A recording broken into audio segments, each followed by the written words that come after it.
facts with marbles. Dance. Science facts with marbles. Hey, hey.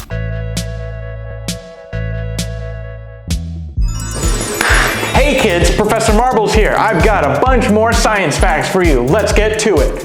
Woo! The Earth is the most dense thing in our solar system. I don't believe it. In the solar system. Earth. What the? But that doesn't make sense. Why?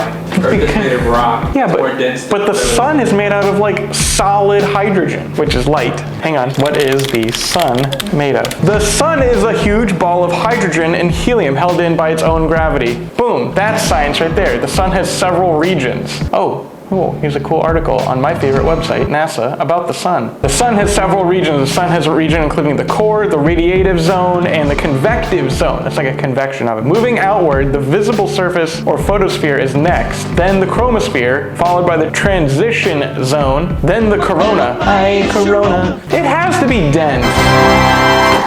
Fix it in post. Make the sun dense. Thanks for watching, kids. Remember to always look for the science around you. Don't forget to like this video and subscribe to the channel, and I'll see you next week with more science facts.